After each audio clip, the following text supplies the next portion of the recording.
क्या आप यूलिप के चार्जेस के बारे में जानते हैं? यूलिप में अलग अलग तरह के चार्जेस लगाए जाते हैं और हर चार्ज का अपना एक अलग पर्पस होता है। अगर आप इन चार्जेस को सही तरीके से समझ लेते हैं तो यूलिप को समझना आपके लिए काफ़ी आसान हो जाता है, क्योंकि यह जानना ज़रूरी है कि आपका पैसा कहाँ इन्वेस्ट हो रहा है और कहाँ कहाँ चार्जेस के रूप में यूज हो रहा है।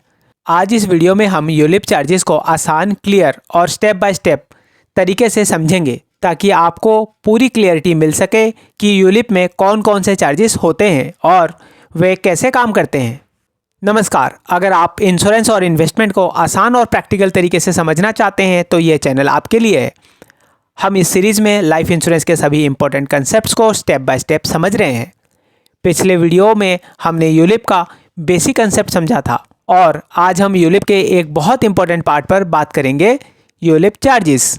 यह वीडियो केवल एजुकेशनल पर्पज़ के लिए बनाया गया है। यह किसी भी इंश्योरेंस पॉलिसी या फाइनेंशियल प्रोडक्ट को खरीदने या बेचने की सलाह नहीं है। कोई भी फाइनेंशियल डिसीजन लेने से पहले अपने फाइनेंशियल एडवाइज़र या टैक्स कंसल्टेंट से सलाह जरूर लें। इस वीडियो में उपयोग की गई सभी विजुअल्स AI जनरेटेड है और दिए गए सभी उदाहरण केवल समझाने के उद्देश्य से है। इसका किसी भी वास्तविक व्यक्ति, संस्था या घटना से कोई संबंध नहीं है। सबसे पहले समझते हैं कि यूलिप चार्जेस क्या होते हैं। यूलिप एक ऐसा प्लान होता है जिसमें आपका पैसा इन्वेस्टमेंट और इंश्योरेंस दोनों में जाता है, लेकिन यहाँ यह समझना जरूरी है कि आपका पूरा प्रीमियम इन्वेस्ट नहीं होता। उसमें से कुछ हिस्सा अलग अलग चार्जेस के रूप में कटता है और बाकी पैसा मार्केट में इन्वेस्ट होता है। यही चार्जेस इंश्योरेंस कंपनी अपनी सर्विस के बदले में लेती है, जैसे पॉलिसी मैनेज करना, फंड मैनेज करना और इंश्योरेंस कवर देना। अगर आसान भाषा में समझें तो यूलिप चार्जेस मुख्य रूप से 3 कामों के लिए होते हैं। पहला, आपको लाइफ इंश्योरेंस कवर देना। दूसरा, आपके इन्वेस्टमेंट को मैनेज करना। तीसरा, आपकी पॉलिसी को मेंटेन करना। इसी वजह से यूलिप में अलग अलग प्रकार के चार्जेस लगाए जाते हैं। सबसे पहला चार्ज होता है प्रीमियम एलोकेशन चार्ज।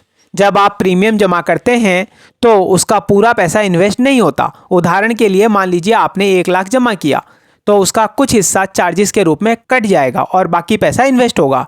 यह चार्ज आमतौर पर पॉलिसी के शुरुआती सालों में ज़्यादा होता है और बाद में धीरे धीरे कम हो जाता है। इसलिए शुरुआत में आपका इन्वेस्ट होने वाला अमाउंट थोड़ा कम दिखाई दे सकता है। अब समझते हैं पॉलिसी एडमिनिस्ट्रेशन चार्जेस। यह चार्जेस इंश्योरेंस कंपनी आपकी पॉलिसी को मैनेज करने के लिए लेती है। इसमें पॉलिसी रिकॉर्ड मेंटेन करना, सर्विसिंग देना और अकाउंट मैनेज करना शामिल होता है। यह चार्ज आमतौर पर हर महीने या हर साल कटता रहता है। यह अमाउंट छोटा होता है, लेकिन लंबे समय में इसका असर दिख सकता है, इसलिए इसे समझना जरूरी होता है।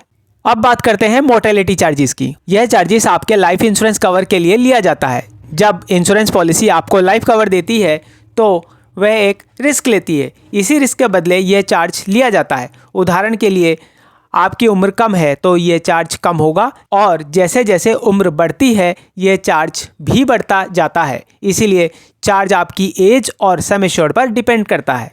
अब समझते हैं फंड मैनेजमेंट चार्ज। यह चार्ज आपके इन्वेस्टमेंट को मैनेज करने के लिए लिया जाता है। यूलिप में आपका पैसा अलग अलग फंड्स में इन्वेस्ट होता है, जैसे इक्विटी, डेब्ट या बैलेंस्ड फंड। इन फंड्स को मैनेज करने के लिए फंड मैनेजर होता है और उसी के लिए यह चार्ज लिया जाता है। आमतौर पर यह चार्ज 1 साल में लगभग 1% से 1.35% के आसपास हो सकता है, लेकिन यह कंपनी और फंड के अनुसार अलग अलग हो सकता है। यह चार्ज हर साल फंड वैल्यू से कटता है, इसीलिए लंबे समय में इसका असर दिखाई देता है। अब समझते हैं स्विचिंग चार्ज। यूलिप में आपको यह सुविधा मिलती है कि आप अपना पैसा एक फंड से दूसरे फंड में स्विच कर सकते हैं। उदाहरण के लिए, आप इक्विटी फंड से डेब्ट फंड में जा सकते हैं। अक्सर इंश्योरेंस कंपनीज कुछ स्विचेस फ्री देती हैं, लेकिन अगर आप ज़रूरत से ज़्यादा स्विचिंग करते हैं तो चार्ज लग सकता है। इसलिए स्विचिंग हमेशा सोच समझकर करनी चाहिए।